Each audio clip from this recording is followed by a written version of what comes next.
Welcome to back my channel Neelam political world. Guys, अब हम अपने इंडियन पॉलिटिकल थॉट के यूनिट 4 को देखने वाले हैं, जिसमें स्वामी विवेकानंद की आइडल स्टेट की आइडियोलॉजी है। गाइस, इसमें स्वामी विवेकानंद ने अपने एक आदर्श राज्य के विषय में जो भी विचार दिए हैं, चाहे वो स्वतंत्रता से संबंधित हो या उनके धर्म दर्शन हो या मानववाद या राष्ट्रवाद व समाजवाद के विषय में जितने भी उन्होंने अपने विचार दिए हैं जो एक आदर्श राज्य के लिए आवश्यक होते हैं, तो इस विषय में आज हम अध्ययन करने वाले हैं, जो कि बहुत इंपॉर्टेंट है हमारे आने वाले एग्ज़ाम के लिए। अपनी इस वीडियो को मैं स्टार्ट करने से पहले कहना चाहूँगी गाइस, प्लीज़ आपको वीडियो अच्छी लगती है तो प्लीज़ मेरी वीडियोस को लाइक कीजिए, शेयर कीजिए एंड कमेंट कीजिए और अपने फ्रेंड्स के साथ ज़रूर शेयर कीजिए, ताकि आपके साथ साथ उन बाकी फ्रेंड्स की भी हेल्प हो सके। Thanks for subscribing my channel, और जिन्होंने नहीं किया सब्सक्राइब प्लीज़ सब्सक्राइब कर दीजिए for getting more informative videos and PDF link for your exam. It's really important. Guys, अब हम अपना स्टार्ट करते हैं स्वामी विवेकानंद का आदर्श राज्य, जिसमें प्रश्न इस प्रकार से पूछ सकता है गाइज कि स्वामी विवेकानंद के विचार बताइए, चिंतन, प्रासंगिकता की व्याख्या कीजिए, यानी उनके विचारों की अभी प्रासंगिकता कितने हैं उसके बारे में बताइए, या उनके धर्म दर्शन रिलीजियंस के ऊपर उनकी फ़िलासफ़ी क्या है, स्वतंत्रता, मानववाद, राष्ट्रवाद, नेशनलिज्म व सोशलिज्म के विषय में जो भी उनके विचार उन्होंने बताई। तो इसमें हमें प्रस्तावना को एग्जिटिव ऐसे लिखना है गाइस इंट्रोडक्शन में कि स्वामी विवेकानंद एक आधुनिक भारत के महान सन्यासी हैं, यानी उन्होंने शादी नहीं करी थी इसलिए उन्हें सन्यासी कहा जाता है, और दार्शनिक, विचारक और प्रचारक थे, जिन्होंने अपनी प्रखर प्रतिभा तथा विद्वता से देश में स्वतंत्रता के प्रति ज्योति जगाया। गाइस, उन्होंने अपनी नॉलेज के दम पर और अपनी जो मोटिवेशन के दम पर उन्होंने बताया कि हमें आज़ादी चाहिए, राष्ट्रीय गौरव के प्रति उन्होंने चेतना जागृत किया तथा पाश्चात्य जगत में भारतीय संस्कृति की प्रतिष्ठा को स्थापित किया।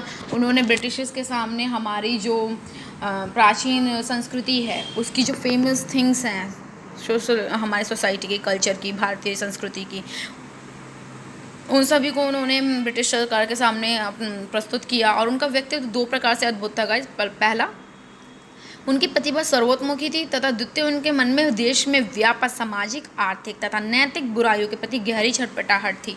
अर्थात वो समाज में व्यापक जो इतनी सारी प्रॉब्लम्स होती हैं, चाहे वो सोशल से रिलेटेड हों, इकोनॉमिक से रिलेटेड हों या मोरलिटी के बुराइयाँ जो हम देखते हैं, लोग एक दूसरे से सम्मान नहीं करते, मारपीट करते हैं, तो ये सभी इनके प्रति उनके मन में गहरी छटपटाहट थी। ऐसा क्यों करते हैं लोग? तो उनके विषय में इन्होंने अध्ययन किया। ये बौद्ध धर्म से भी प्रभावित थे, इसलिए उन्होंने अपने विचार जो हैं एकदम धर्म वगैरह से रिलेटेड भी दिए हैं गाइस। जिस प्रकार लूथर और कैल्विन के ने पश्चिमी यूरोप की औजस्विता प्रदान की थी, उसी प्रकार हमारे आज जो है वैचारिक उच्चता दयानंद सरस्वती एंड विवेकानंद ने भारतीय वातावरण में जनमानस में पैदा किया है। ये एक मोटिवेशन भारत के महान विचारकों तथा स्वतंत्रता संग्राम के न्यायिकों जैसे अरविंद और सुभाष चंद्र बोस पर भी गहरा प्रभाव पड़ा था हमारे स्वामी विवेकानंद जी का। और उन्होंने क्या किया था, साथ ही उनके पूर्व तथा पश्चिम की संस्कृति श्रेष्ठ तत्वों का समन्वय करने का प्रयास भी किया, यानी उन्होंने पूर्व भारत के लोगों को और वेस्टर्न जो कल्चर है उनको मिलाने का और कोऑर्डिनेशन बैठाने का कार्य किया था। स्वामी विवेकानंद का जीवन परिचय देखते हैं गाइस। इनका bio data of Swami Vivekananda, इनका जन्म 12 जनवरी 1863 में कोलकाता में हुआ था।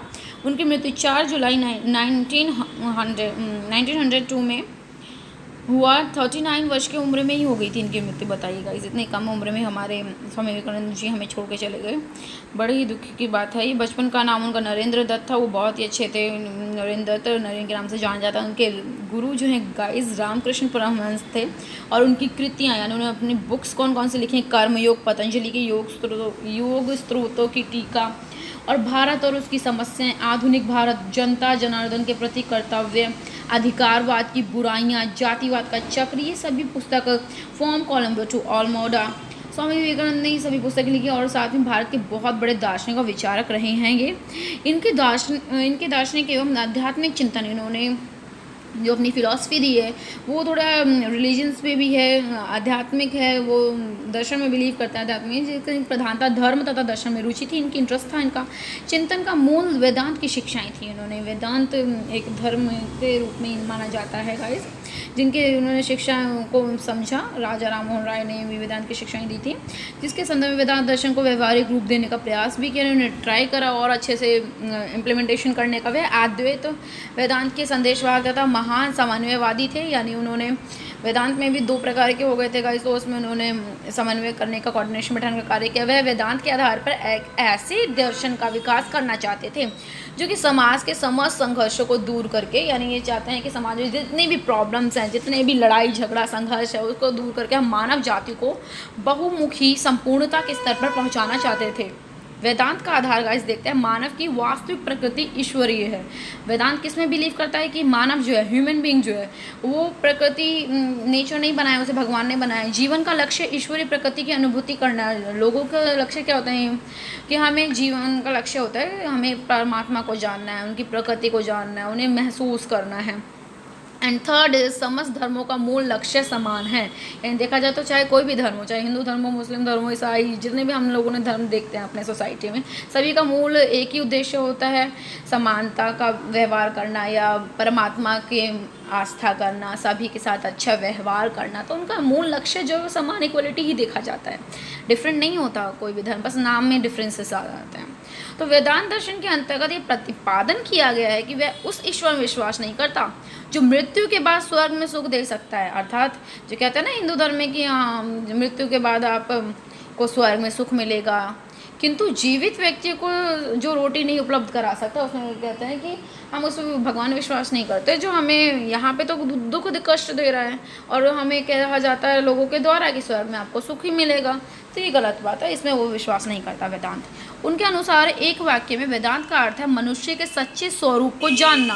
वेदांत क्या है? मनुष्य के सच्चे स्वरूप को जानना, यानी मनुष्य का जो करेक्टर है, उसका जो रूप है, उसे जानना है, हमें अच्छे कर्तव्य को जानना है। और संदेश यह है कि यदि तुम व्यक्त रूप ईश्वर, वो कहते हैं यदि तुम व्यक्त ईश्वर रूप अपने भाई की उपासना नहीं कर सकते, यानी हम भाई बंधु की, अपनी फ्रेंड्स वगैरह की उपासना करते, तो उस ईश्वर की उपासना कैसे करोगे जो अव्यक्त है, जो हमें दिखता ही नहीं, तो उसकी उपासना करके क्या फ़ायदा। अगर हम अपने अगल बगल वाले भाई बहन या कोई भी सिस्टर ब्रदर पेरेंट्स फ्रेंड्स उनका रिस्पेक्ट नहीं कर सकते या उनकी केयर नहीं कर सकते, तो हम उस भगवान की केयर कैसे कर पाएंगे गाइस, जो हमें दिखते ही नहीं है। वे इसमें बिलीव करते हैं। कितनी अच्छी बात कही है। वे धर्म को व्यक्ति तथा राष्ट्र दोनों को ही व्यक्ति प्रदान करता है, वो करने वाले तत्व को मानते थे। मेरे धर्म का सार शक्ति है, वो कहते हैं स्वामी विवेकानंद, मेरे धर्म का जो सार है वो शक्ति है, स्ट्रेंथ है। हृदय धर्म जो है हृदय में शक्ति का संचार नहीं करता, वह मेरी दृष्टि में ही धर्म नहीं है। अच्छा, वो कह रहे हैं कि अगर कोई ऐसा धर्म है जो शक्ति का संचार नहीं करता, हमें पावरफुल फील नहीं कराता, तो वो धर्म ही नहीं है। धर्म हमें कर्म सिखाता है ना गाइस, कि हमें कर्म में निष्ठा रखनी चाहिए, कर्तव्य करने चाहिए। शक्ति हमें एक तरीके से मिलती है धर्म से। यदि किसी धर्म से हमें शक्ति नहीं मिलती तो वो धर्म ही नहीं है वास्तव में। विवेकानंद अपने गुरु रामकृष्ण परमहंस से की तरह सर्वप्रथम सर्वधर्म स्वभाव में विश्वास करते थे। यानी वो सभी उनके गुरु जो है परमहंस रामकृष्ण परमहंस, वो बहुत अच्छे वो दार्शनिक रह चुके हैं गाइस, और धार्मिक गुरु हैं जिन्होंने सभी धर्मों में विश्वास किया, और उन्होंने धार्मिक मामलों में भी कई प्रकार के संकीर्णता तथा रूढ़िवादित्व की निंदा की। यानी बुराइयों की, जो भी धार्मिक बुराइयां होती हैं तो उसकी उन्होंने पिछड़ी सोच होती है, उन सबकी बुराई करी है, उन्होंने निंदा की है। उनका स्पष्ट मानना था कि धर्म जो है वो व्यक्ति की भारत की नीयत के समय साथ ही जुड़ा हुआ है। भारत का जो हम स्टार्टिंग से देखते हैं जो धर्म जुड़ा ही हुआ है, पर वे धर्म के विकृत तथा भ्रष्ट रूप के प्रखर एवं कटु आलोचक थे। यानी जो अगर धर्म में बुराई है तो ऑफकोर्स उसकी बुराई उसकी आलोचना होगी, उसकी बुराई होगी, उसका क्रिटिसिज्म किया ही जाएगा। यदि वो अच्छा है, लोगों के हित में है, तो उसे चलाइए, परंतु यदि व्यक्ति के हित में नहीं है, अहित में है, तो वो धर्म किस बात का। वे धर्म और अध्ययन में को सार्वभौमिकता के पोषक थे, यानी उन्होंने रिलीजियस और स्टडीज़ में फोकस रखते थे। और विवेकानंद का मानना था कि धर्म जो है ना वो भारत के जीवन का आधार है, भारत की जो लोग हैं उनके जीवन का बेस ही धर्म है। हमारे समाज के पतन का कारण धर्म नहीं बल्कि पाखंड है। सही बात कह रहे हैं स्वामी विवेकानंद जी, कहते हैं कि धर्म तो हमें अच्छे काम सिखाता है ना, परंतु जो धर्म के अंदर पाखंड आ जाता है, अंधविश्वास आ जाता है, झूठ, अज्ञानता वाली भावना जो आती है ना, तो वो हमारे लिए अज्ञानता की बात है और वो हमारे लिए पतन का कारण बन सकता है।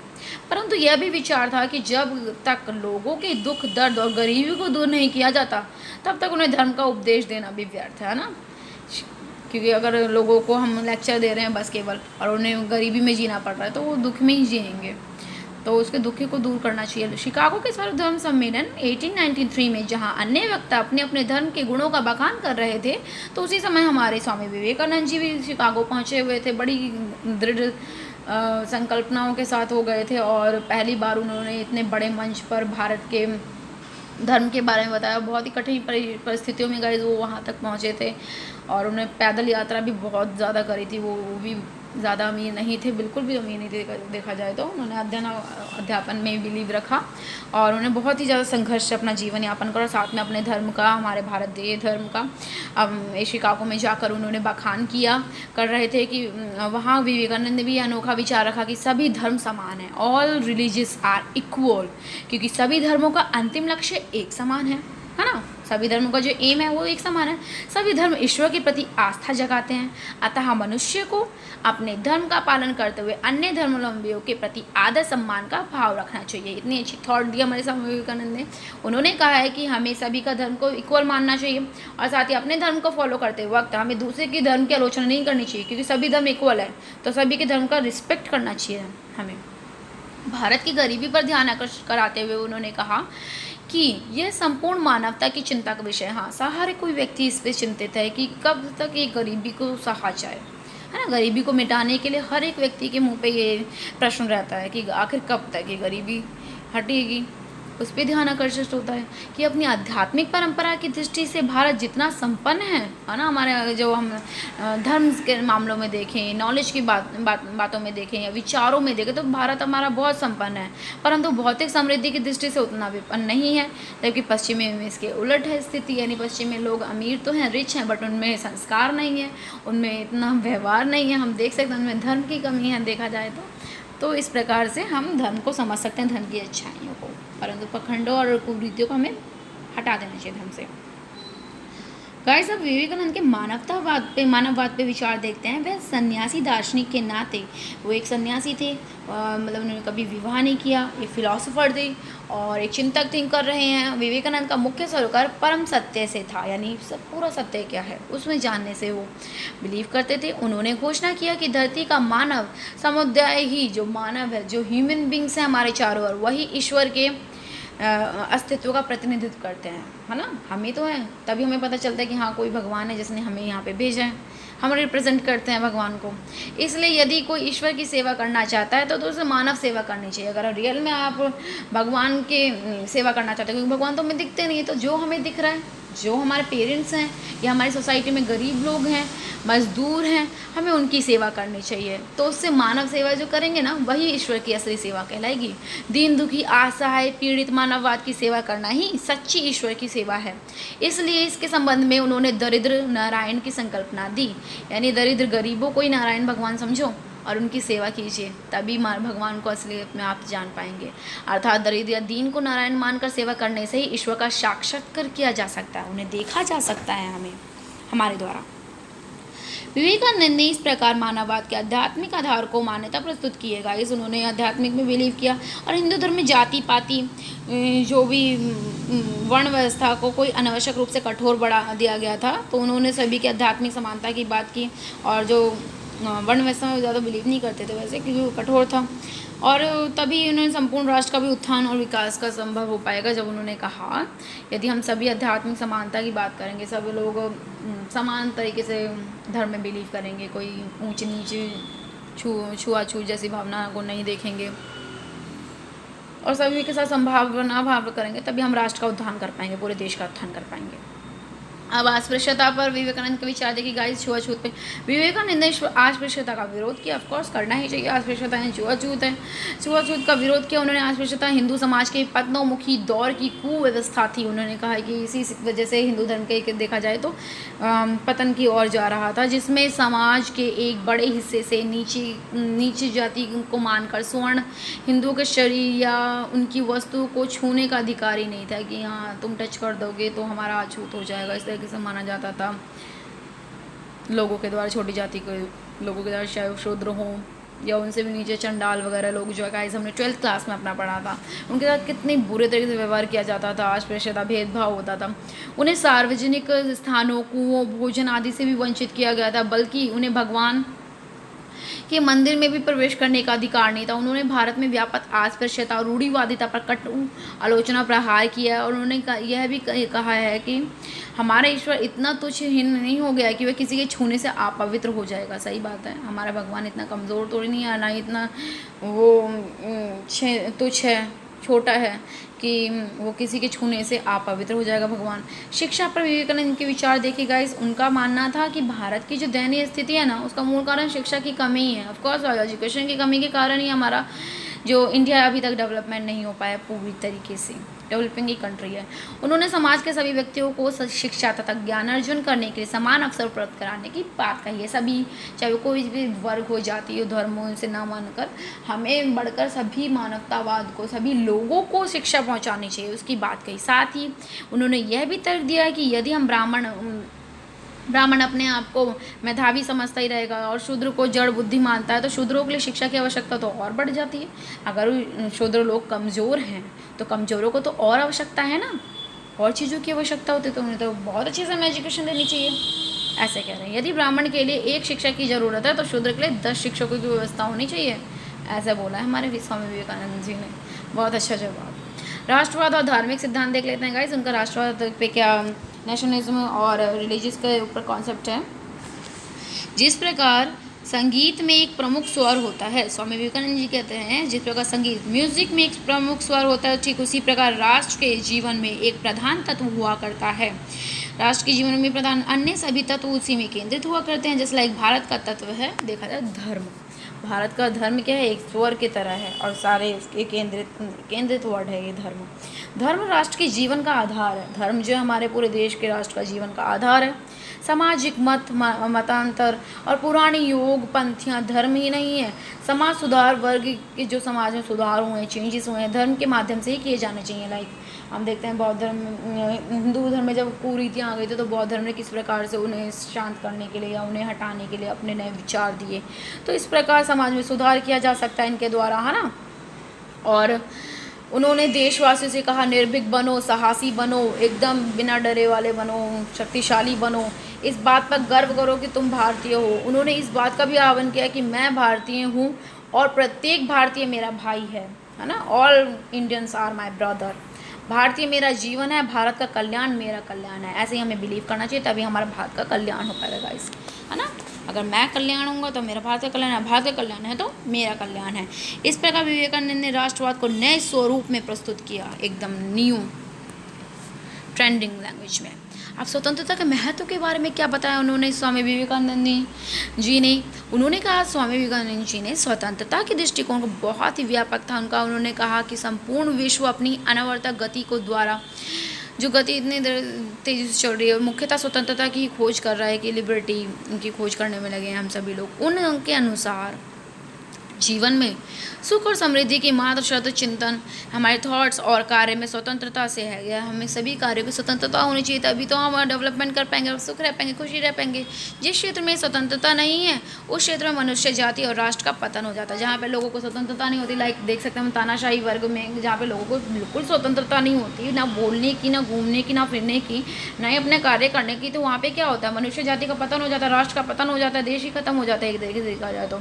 उन्होंने आध्यात्मिकता और स्वतंत्रता की बात की कि आध्यात्मिक की भी स्वतंत्रता होनी चाहिए लोगों को, चाहे वो कोई भी धर्म अपनाए, सभी धर्म समान है उन्होंने बोला, तो कोई भी धर्म अपनाए सभी को स्वतंत्रता होनी चाहिए। और उन्होंने कहा संसार में नाता तोड़कर, हमें संसार से नाता तोड़कर आध्यात्मिक स्वतंत्रता की खोज नहीं की जा सकती। जैसे लाइक कि हमने संसार को भूल गए और पूरा बस आध्यात्मिक बन के रह गए, नो, ऐसा भी ठीक नहीं है भाई। धर्म को मानिए और अपना काम कीजिए, धर्म हमें कर्म सिखाता है, इस बात में उन्होंने बिलीव किया। जैसा पीड़ित मानवता की सेवा से मुंह मोड़कर ईश्वर की सेवा नहीं की जा सकती, वैसे ही पराधीन देश की स्वतंत्रता की चिंता छोड़कर, यानी जो जिसके अंडर है कोई भी देश, उसकी चिंता को छोड़कर आध्यात्मिक स्वतंत्रता की तलाश करना भी व्यर्थ ही है। सबसे महत्वपूर्ण देश और निवासियों की स्वतंत्रता ही है। सबसे उन्होंने महत्वपूर्ण देश और निवासियों की स्वतंत्रता को माना है, कहा है कि धर्म, अगर हमारा धर्म इतना पावरफुल है तो हमारे धर्म के द्वारा ही आध्यात्मिक स्वतंत्रता होनी चाहिए हमें, और साथ ही हमारा पूरा देश स्वतंत्र होना चाहिए। इस बात पे उन्होंने बल दिया है। स्वामी विवेकानंद के अनुसार समाजवाद का मूल देखते हैं गाइस। उन्होंने समाजवाद में अपनी आस्था व्यक्त करते हुए कहा, इसकी संकल्पना में अपने ढंग से विकसित की उन्होंने समाजवाद। जैसे लाइक हम जानते हैं गाइस कि समाजवाद आपके अनुसार क्या है, जो यही है ना कि एक ऐसी विचारधारा जिसमें समाज के सभी वर्ग समान रहे, कोई अमीर गरीब ना हो, समाज का विकास हो समान रूप से हो। तो इसी संकल्पना को, इसी थ्योरी को, इसी कॉन्सेप्ट को उन्होंने डिफरेंट टाइप से स्वामी विवेकानंद ने रिप्रेजेंट किया है। लाइक स्वामी विवेकानंद जी ने एक बार कहा था कि मैं इसलिए समाजवादी नहीं हूँ कि वह पूर्ण व्यवस्था है, ये पूरी फिक्स्ड है पूर्ण व्यवस्था, बल्कि इसलिए कि आधी रोटी कुछ नहीं से अच्छी है। यानी एक तरीके से देखा जाए तो क्या कहना चाहते हैं, आधी रोटी कुछ नहीं से अच्छी है। अगर किसी को आधी रोटी भी नहीं मिल रही, प्लस अगर वहाँ कहीं पे सबको आधी आधी मिल रही है, तो सिचुएशन किसकी अच्छी हुई? आधी आधी वालों को नहीं, कोई एक खा रहा है और कोई कुछ भी नहीं खा रहा। उससे तो बेटर यही है कि सभी आधा आधा खा लें, सबके पेट में जाना चाहिए भाई। तो वही कॉन्सेप्ट इन्होंने बहुत खूबसूरती से अपने कोटेशन में दिया है स्वामी विवेकानंद ने। और भारत की निर्धनता के प्रति उनके मन में बहुत ही ज़्यादा चिंता थी, और इसलिए उन्होंने समाजवाद की ओर आकर्षित किया, अट्रैक्टिव किया। समाजवाद अर्थव्यवस्था में वितरण की एक जो नई व्यवस्था थी कि हम बांटेंगे, सभी को देंगे, समान रूप से देंगे, तो उसकी प्राप्ति के लिए संकल्पित है समाजवाद। और समाजवाद के अंतर्गत उन्होंने समान अवसर के सिद्धांत है ना, सभी को समान अपॉर्चुनिटीज़ होती हैं, उसका भी समर्थन किया। यदि प्रकृति से असमानता है या माना हमें भगवान ने कुछ डिफरेंटेस दे रखे हैं, चाहे फेस में हो, दिखने में, स्ट्रेंथ में, तो भी उसके लिए सबके लिए समान अवसर होने चाहिए। है तो सभी पीपल ना, सभी लोग हैं, बल्कि दुर्बलों को सब रत्नों से अधिक अवसर और सुविधाएं भी मिलनी चाहिए। और वो कहना चाहते हैं, जैसे शूद्रों के बारे में ऊपर कहा ना, अगर कोई कमज़ोर है तो हमें उसे और ज़्यादा हेल्प करनी चाहिए ताकि वो हमारे जो स्ट्रॉन्ग पीपल्स हैं उनके लेवल पे आ सके, है ना गाइज। लाइक हमने समानता के कॉन्सेप्ट में पहले भी पढ़ रखा है। जो कमज़ोर होते हैं उन्हें हमें थोड़ा आधा घंटा जो हमें PWD की तरफ से मिलता है, या जो बच्चे को प्रॉब्लम्स होती हैं उन्हें जो एक्स्ट्रा टाइम मिलता है, इसी कॉन्सेप्ट के थ्रू मिलता है, समाजवाद के थ्रू, समानता के थ्रू। क्योंकि समानता उसी रूप से न्याय, जो जस्टिस होती है, तभी कहलाएगा ना समानता। जब लोगों की एबिलिटी सेम होगी तो अपॉर्चुनिटी का प्रयोग अच्छे से कर पाएंगे। तो विवेकानंद के अनुसार आदर्श समाजवादी समाज में एक जो हमारा आइडल सोशलिज्म सोसाइटी होगा, उसमें किसी आर्थिक शोषण नहीं होगा, कोई गुंजाइश नहीं होगी आर्थिक शोषण, लोगों को पैसे की कमी नहीं होनी चाहिए वहाँ पे, ना ही होगी। और समाजवाद आर्थिक ही नहीं बल्कि सामाजिक, राजनीतिक और आध्यात्मिक क्षेत्र में भी जरूरी है ना। समाजवाद को वो कहते हैं, केवल पैसे से रिलेटेड नहीं कह रहा हूँ मैं, बल्कि सामाजिक सोसाइटी में जितने भी सिचुएशन है, समाज में लोग हैं, उनमें समानता होनी चाहिए, पॉलिटिक्स में समानता होनी चाहिए, साथ में हमारे रिलीजियस में समानता होनी चाहिए, ताकि हम सभी समान रूप से अपने कार्य कर सकें। निष्कर्ष में तो गाइस हम अपने कॉन्सेप्ट का एंड कर रहे हैं, एनालिसिस हमने अच्छे से कर लिया। अब हम निष्कर्ष लेंगे till the end of the answer. अंततः ये कहा जा सकता है कि विवेकानंद ने वेदांत दर्शन के माध्यम से संपूर्ण मानवता के कल्याण का संदेश दिया। उन्होंने सभी लोगों के कल्याण की बात करी है ना, पूरे समाज के लोगों के कल्याण की बात करी, मानववाद की बात करी है। और सक्रिय रूप से उन्होंने स्वतंत्रता आंदोलन में भाग ना लेकर भी उन्होंने स्वतंत्रता तथा राष्ट्रवाद का वैचारिक आधार तैयार किया। उन्होंने पूरा डायरेक्टली तो स्वतंत्रता उसमें संग्राम में नहीं गए थे, परंतु तभी उन्होंने अपने विचार ऐसे प्रकार दिए ताकि स्वतंत्रता संग्रामी जो लोग हैं, लाइक सुभाष चंद्र बोस हमने ऊपर पढ़ा, अरविंद घोष, उन सब पे इनका इफेक्ट पड़ा, और उन लोगों ने हमारे देश के लिए बहुत अच्छे कर्तव्य करे और साथ ही हमें आज़ादी दिलाई, स्वतंत्रता दिलाई। तथा भारतीयों की उन्नति विकास के लिए भी अत्यधिक ये जो आत्मिक उत्कर्ष का मार्ग प्रशस्त किया है इन्होंने। हमें आत्मा के बिलीव रखना चाहिए, स्ट्रांगनेस रखनी चाहिए। तो स्वामी विवेकानंद से अभी बहुत से स्टूडेंट्स, UPSC एस्पिरेंट्स, हम सभी इनसे इंस्पायर होते हैं, क्योंकि उन्होंने व्यक्तियों में एक कोटेशन भी तो दिया है, जागो उठो और तब तक मत रुको जब तक तुम अपने लक्ष्य को नहीं प्राप्त कर लेते। तो एकदम पावर सी देती है उनकी ये बातें। अरविंद, विपिन चंद्र पाल, तिलक, सुभाष चंद्र बोस, गांधी के कार्य व चिंतन की आधार भूमि भी यही तैयार करते हैं। यानी उन्होंने सभी इनसे इंस्पायर हुए, हमारे महात्मा गांधी भी विवेकानंद से इंस्पायर हुए हैं। सो गाइस, हम topic related most important question देख लेते हैं जो हमारे एग्जाम में आने वाले हैं। लाइक फर्स्ट क्वेश्चन है गाइस, स्वामी विवेकानंद के आधुनिक भारतीय राजनीतिक चिंतन में विचारों व दर्शन की प्रासंगिकता की क्या व्याख्या है, उसे करना है, व्याख्या करना है। सेकंड, घुमा फिरा के जो भी क्वेश्चन पूछेगा गाइस, जब भी स्वामी विवेकानंद दिखे, आदर्श समाज दिखे, धर्म से रिलेटेड दिखे, समाजवाद से, तो उसमें आपको एग्जिटिस वही आंसर लिखना है जो मैंने आपको ऊपर बहुत अच्छे से बताया। I hope you will be definitely understood this concept is really nice and very important for exam. And second question है, स्वामी विवेकानंद के धर्म, स्वतंत्रता, मानववाद, स्वराष्ट्रवाद और समाजवादी संबंधों के विचारों की विवेचना कीजिए, जो कि हम बहुत अच्छे से ऊपर कर चुके हैं गाइस। तो वीडियो अब ख़त्म होती है, नेक्स्ट डे मैं अब इसका भी जो PDF लिंक में डिस्क्रिप्शन में प्रोवाइड करा दूँगी। So please like and subscribe my channel. Thank you for watching.